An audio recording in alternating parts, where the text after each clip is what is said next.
Hi, it's Chris again with Nightfall Audiobooks. This time I am reading Silent Night 2. This is a favorite of mine. It's one of my favorite super chillers next to the original Silent Night, Bad Moonlight, and Goodnight Kiss. The Silent Night series is very fun because it shows the story from both points of view. You get a lot of Riva's point of view, and then you get a lot of antagonists and other characters' point of view. And that's not a super chiller thing. Bad Moonlight is a super chiller, and that's mainly from Danielle's point of view. You really learn to hate Riva. She is something. She's a pain. She's a total pain.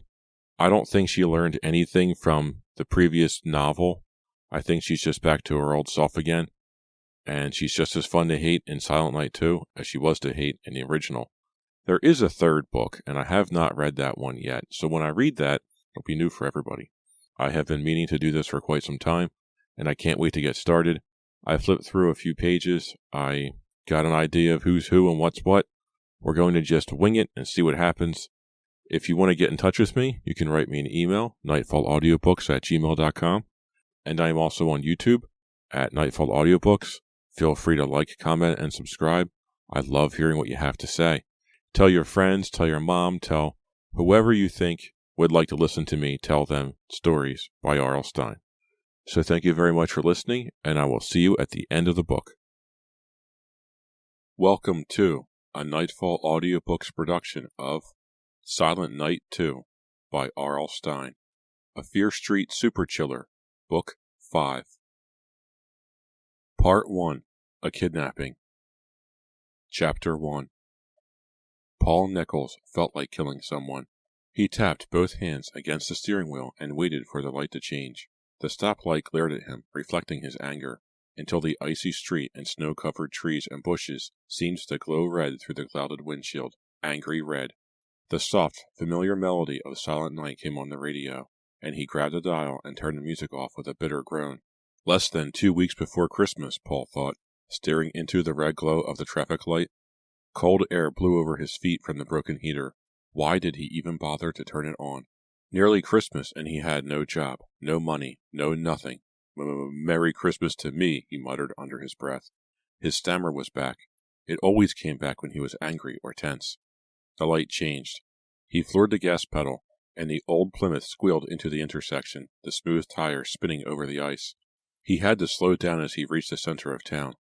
Waynesbridge was known as Christmas Town because of its lavish decorations, which included a brightly decorated Christmas tree on every corner of Main Street. The shimmering lights only darkened Paul's mood. He slowed to a stop, allowing a family of 4 to cross the street. They were smiling, their faces red beneath their wool ski caps.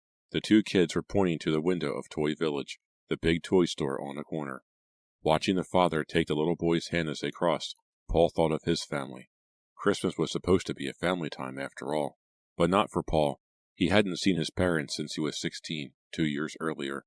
Not since he had dropped out of Waynesbridge High in his junior year. Hope to have a rotten Christmas, he muttered, squeezing the steering wheel harder until both hands ached. A few minutes later, he parked the car at the curb in front of his apartment building and climbed out. The late afternoon sky was scarlet, the red ball of a sun lowering behind a 2-story brick building. Paul's sneakers crunched over the small piles of hard, dirty snow as he jogged around to the back. The metal stairs clanged beneath him as he made his way to his apartment on the 2nd floor. Shivering beneath his brown leather bomber jacket, he pushed open the door and stepped inside. "Hey!" Diane Morris glanced up in surprise. She made no attempt to rise from the green vinyl couch. Paul's expression remained blank. "Diane, you here?" She let the copy of People drop from her hand. "Yeah, you don't mind, do you, Press? My mom and Dad. They're tearing into each other for a change. They're both so drunk, it's disgusting. I couldn't stay there." Paul grunted in reply. He tossed his jacket onto a chair and crossed the small room. An open bag of potato chips lay on the counter that separated the living room from the narrow kitchenette. He picked it up and stuffed a handful of chips into his mouth.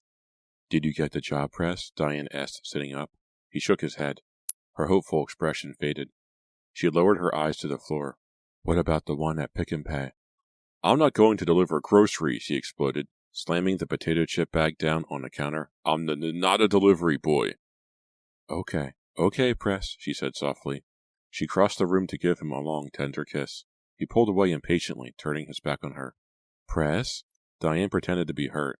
She had been going with him for 3 years. She was used to his outbursts. "Let me see your sneer," she asked, teasing. "Come on, let me see it." He could never stay angry at her. He curled his lip and turned, giving her his best sneer. Diane called him Press because he reminded her of Elvis Presley. He had the same straight black hair, which he wore with long sideburns. He had Elvis Presley's dark, romantic eyes. And he had the Elvis sneer, which she had once caught him practicing in front of a mirror. She laughed. "You could be a star, Press. You really could." "You're really stupid, Diane." He said it with a smile. "Yeah, because I hang around with you," she shot back. She stuck her tongue out at him.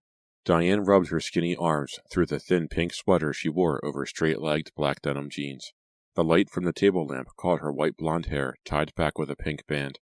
The black roots formed a dark, jagged line along her forehead. She studied Paul with her gray-blue eyes, her best feature. Before she had become a blonde, she had always thought of herself as mousy and plain. She was especially self-conscious about her 2 front teeth, which poked out. She hated it when Press called her Rabbit. He only did it when he wanted to annoy her. Diane was 17, a year younger than Press. She had graduated from Waynesbridge High the previous June with a solid C average. She could have gotten better grades, but it was impossible to study at home, since her parents were always drunk, always fighting. She spent most of her time at Press's shabby apartment. She hadn't been able to find a job either. "Oh, sigh," she declared, shaking her head. She dropped down on the couch. The vinyl cushion made a loud whoosh. She raised her eyes to his. "Now what are we going to do? Did you see any other ads in the paper?" Press shook his head. He carried the bag of potato chips over to the couch and sat down next to her. He stared at the bag as if studying it. "Well, we're broke," Diane continued. She poked him in the ribs. "How are you going to buy me that Jaguar you promised me?" He sneered. "Don't make me laugh." Diane bent to pick up the magazine. "I was just reading about a man and a woman who robbed an armored truck. You know, one of those little trucks that carries money from banks. They parked their car so that it blocked off the street and pretended to have a flat. When the armored truck stopped, they both pulled out automatic weapons. They got $6 million. Press shook his head. "Wow, good work." "Maybe we could do that," Diane suggested seriously. Diane had fantasies that the two of them would become big-time criminals. She was always coming up with schemes in which they performed wild, daring robberies, just like in the movies, and got away with millions. At first, Press had thought she was joking, making up stories to amuse herself. After a while, he realized that Diane was serious. She really believed they could get rich by pulling off a major crime. "What have we got to lose?" she asked, a familiar question. That's what she always asked. What have we got to lose? "Well, I've already lost one job," he replied bitterly, his fingers playing with a tear in the vinyl on the arm of the couch. Press thought about the job he had for nearly 2 years at Dalby's department store. Being a stockroom clerk wasn't exactly a glamorous job, but the pay was enough to live on, and from time to time he had been able to steal some nice items. A leather bomber jacket, a watch, a portable TV. Not a bad job at all. But then, one of the security guards had caught him with a portable cassette player under his jacket, and that was the end of the job. Press had been taken to Robert Dalby himself. Dalby himself. Dalby liked to lecture employees caught stealing before he fired them. What a jerk. Press had been so angry he couldn't even stammer out an excuse. Dalby's face turned red, bright red, and Press had to hold himself back, had to keep his hands stuffed tightly in his jeans pockets, had to fight off the impulse to grab Dalby by the throat, to strangle him with his own silk necktie. Press hadn't been able to find another job. It had been nearly 3 months. 3 months of anger and rejection. Diane's voice broke into his bitter thoughts. He realized she had been talking to him, but he hadn't heard a word. "So?" she asked impatiently. "Did you?" "Did I what?" Press asked. The potato chip bag was empty. He crinkled it into a ball and tossed it across the room. "Did you scout out Dalby's house?" Diane demanded. Her eyes narrowed at him, questioning him. "Yeah, I checked it out," he told her. "And?" "And it wouldn't be hard to get in there," he said without enthusiasm. "Really?" Diane grabbed his hand and squeezed it excitedly. "I saw one guard dog. That's all," Press told her. "You really think we could get in?" Diane demanded, holding on to his hand.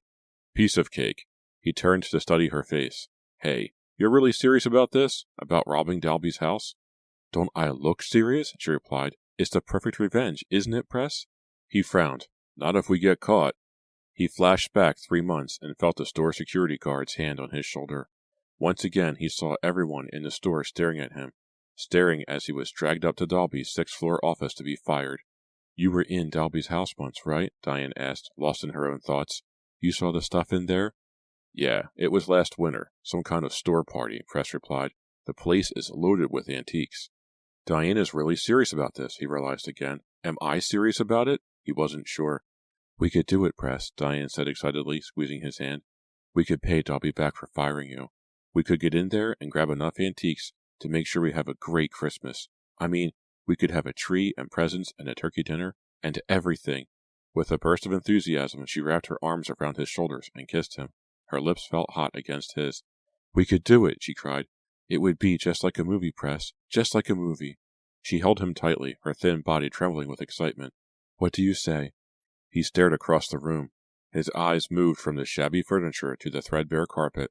Then, in a quick, sudden movement, he stood up. He turned and stared at her, a smile breaking out on his handsome face. I have a better idea, he said. Huh? Diane gaped up at him, her mouth hanging open. Forget the antiques, Press told her with a sneer. What do we know about antiques? Nothing. Yes, but, Diane started to say. He raised a hand to silence her. What is Dalby's most precious possession? Diane shrugged. How should I know? His daughter, Press declared. Reva, Diane murmured, surprised she remembered the name. Reva Dalby. Right, Press said. How much can we get for antiques? A few thousand, maybe? Maybe. But Dalby will fork over millions for his daughter. Diane chewed tensely on her lower lip, her gray blue eyes locked on Press. Yes, Press declared. You want a movie? It'll be just like a movie, Diane. We just have to work it out carefully, step by step, scene by scene, and, with a little luck, he grinned excitedly at her. With a little luck, we could be millionaires by Christmas. All we have to do is kidnap Reva Dalby. Chapter 2. Reva Dalby backed up to the railing and raised her hands as if to shield herself. The dark figure continued to move toward her, advancing slowly, steadily. She let out a soft cry.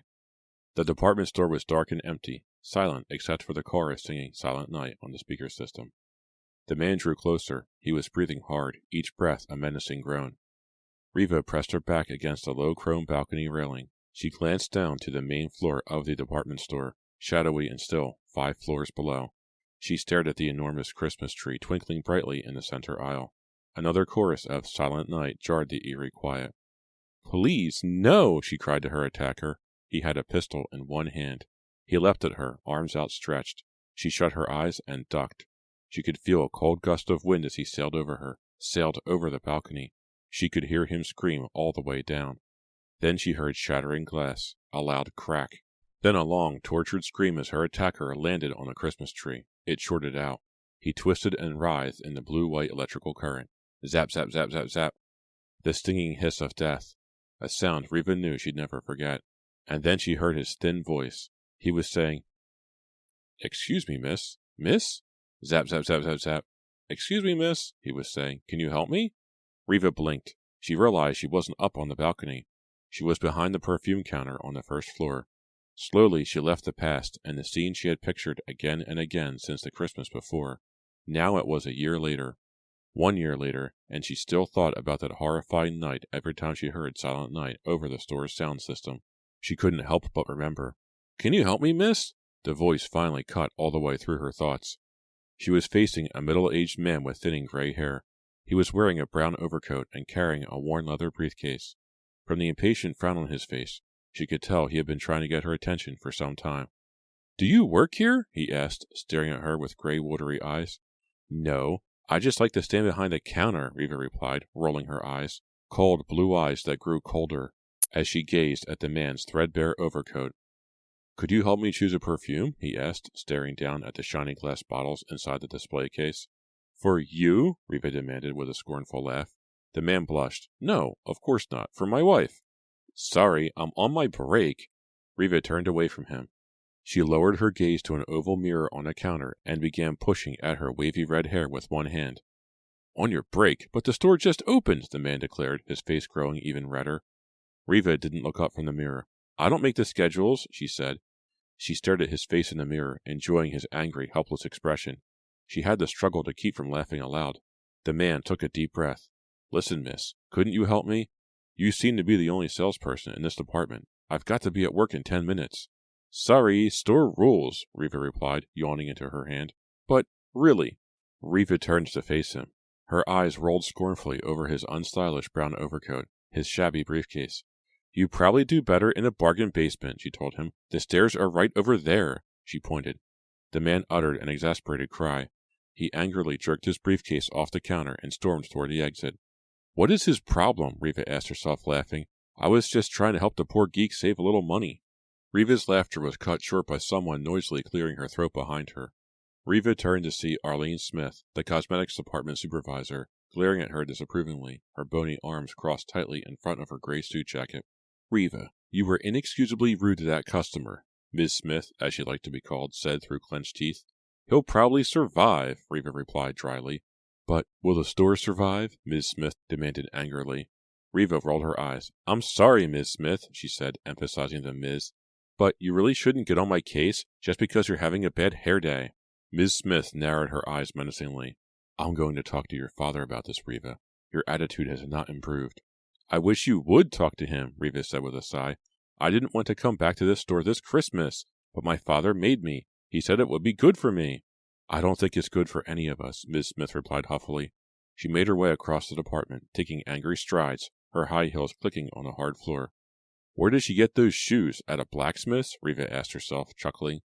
She raised her hands and examined her nails.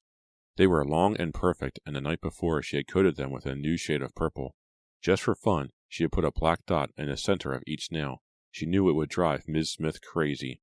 Even though it was early, not yet 10 o'clock, the store had begun to fill up with eager Christmas shoppers. Riva watched a very plump woman across the aisle, trying to squeeze between two racks of pocketbooks. "How about eating a salad once in a while?" she called to the woman, knowing she couldn't be heard over the din. Riva reached under the counter and pulled up the tall bottle of Evian water she kept there. She took a sip, then stopped when she saw a familiar figure loping down the aisle toward her, Kyle Storer, the usual grin on his face. Kyle thought he was so hot. He had been hitting on Riva ever since school vacation had started, and they both began working at Dalby's. But she had refused to go out with him. Why? He was too eager. Now here he was, coming to try again. Riva groaned to herself, watching him approach, his green eyes twinkling. Kyle wore tan chinos over black boots, and a blue and white checked Western-style shirt with a navy blue string tie. Cute. Real cute, Riva thought scornfully. What a cowboy. Maybe he's coming over here to yodel. "Hey, what's up?" Kyle asked, his grin growing wider. "What's up, Riva?" "What are you supposed to be?" Riva asked, staring at his string tie. Kyle's grin faded. "Huh? You mean my tie? You like it?" "I'm kind of busy," Riva said. "Hint, hint." Kyle ignored her cold reception. "The store is really crowded already," he said, glancing around. "Guess your dad is raking it in today, huh?" He laughed as if he had just made a joke. "Kyle, I really can't talk," Riva insisted. "I already got in trouble with Ms. Smith this morning." Why can't he take a hint? Riva wondered. If he asks me out again, he's going to be sorry. "You doing anything Saturday night?" Kyle asked, leaning over the glass counter. Riva shot her hand out, tipping over the bottle of Evian water. "Oh, I'm so sorry," she cried, watching the water spill down the front of Kyle's chinos. Kyle took a step back, his mouth dropping open as he saw the big wet stain on the front of his pants.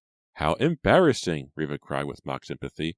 "Kyle, what will the customers think?" Kyle shrugged and tried to act cool, but his face was bright red. "Later," he mumbled and hurried away.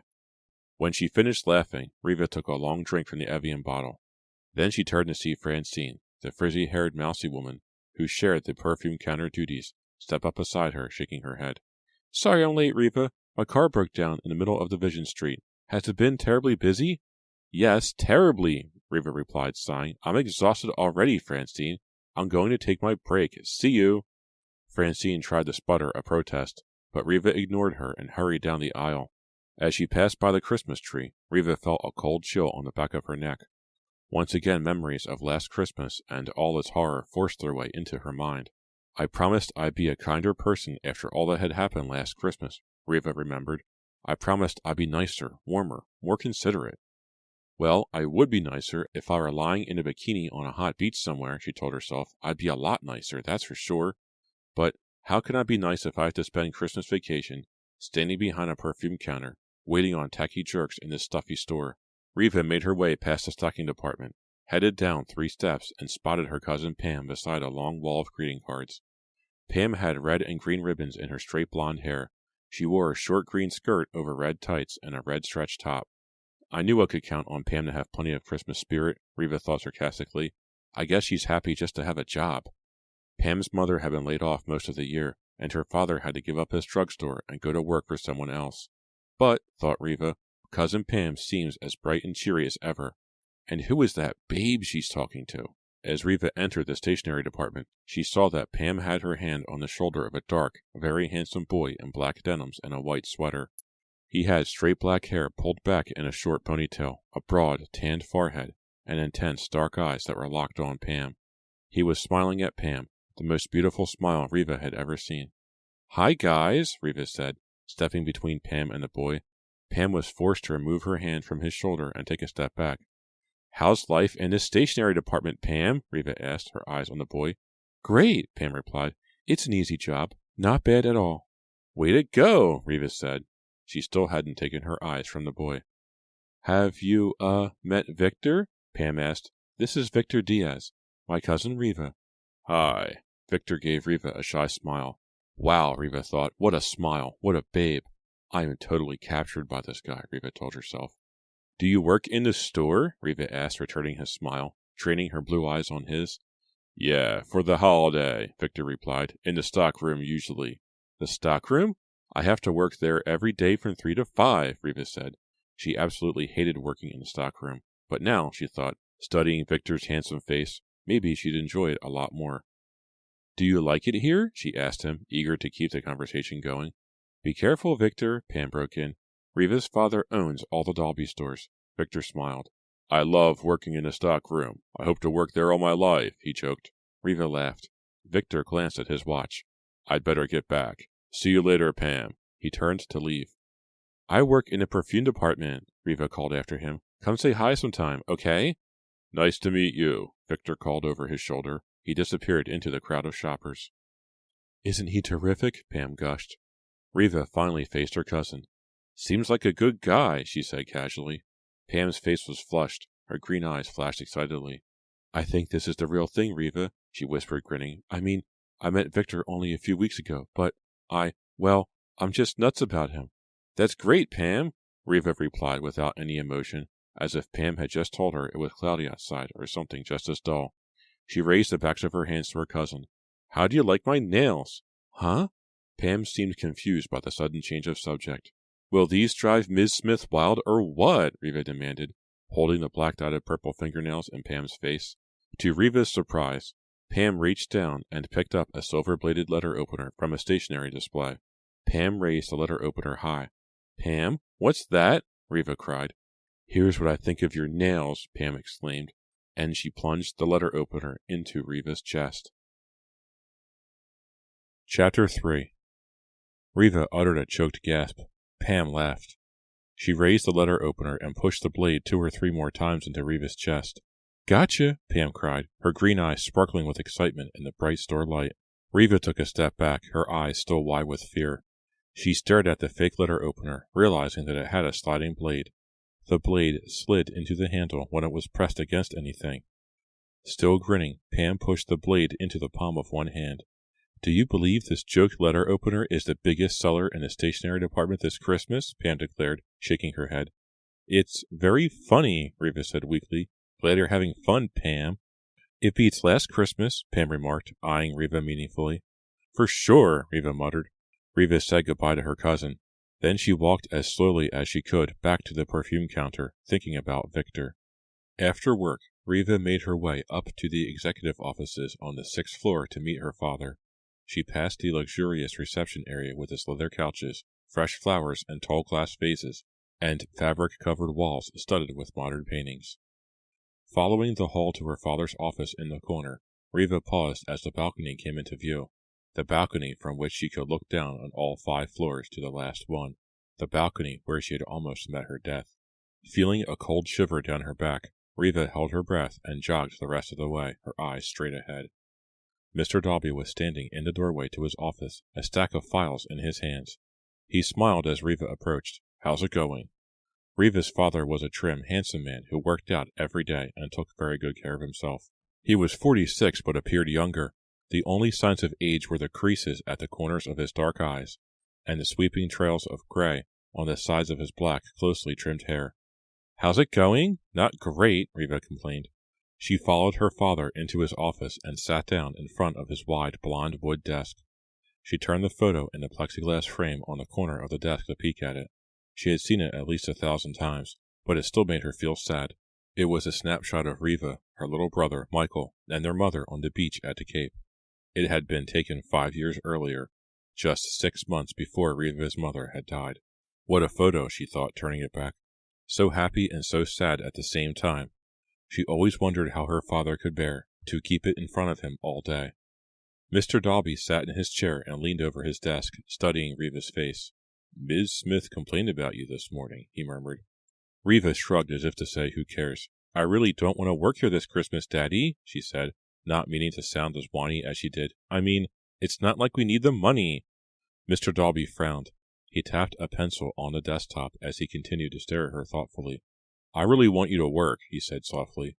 "For your own good, Riva. I know it brings back bad memories, but I feel you have to get over them."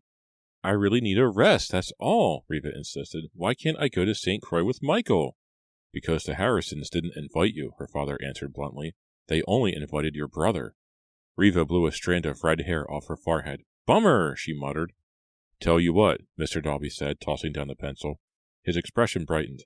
"Stick it out here in the store this Christmas, and we'll go somewhere warm in February." "Really?" Riva pulled herself up from her slouching position in the chair. Her blue eyes brightened.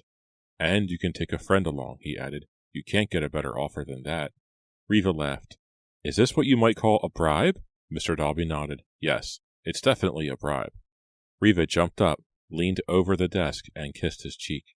His dark eyes grew wide with surprise. He wasn't used to receiving so much affection from his daughter. "Okay, so I'm letting you bribe me," Riva said, smiling. "I love being bribed, actually." "And you'll keep the job in the store?" he demanded. "Yeah, sure," Riva replied. "And I won't get any more complaints from Ms. Smith that you're being rude to the customers?" he asked, raising his eyebrows. "Hey, don't expect miracles," Riva exclaimed. She started to walk over to the coat closet against the wall. "Are you coming home?" Mr. Dalby sighed and pointed to the stack of files on his desk. "I can't. I have to work late. I have all these inventory reports to go over." Riva pulled on her coat. "Okay, see you later." She stopped at the door. "Thanks for the bribe, Daddy." "Any time." Humming to herself, Riva made her way down the hallway toward the 2 service elevators that were for store employees. Most of the offices she passed were empty. The desks out front were empty too. The secretaries went home promptly at 5. Her voice sounded hollow in the silent hallway. She stopped humming. She didn't like being out there all alone. Feeling her heart pound harder, Riva stepped up to one of the employees' elevators. The doors were shiny aluminum. She could see her reflection in them. 2 Rivas stared back at her, slightly distorted, both a little anxious, a little frightened. She pushed the button. The doors to the elevator to her left slid open. She started toward it, but a loud voice behind her uttered a sharp cry, and strong hands grabbed her arms from behind.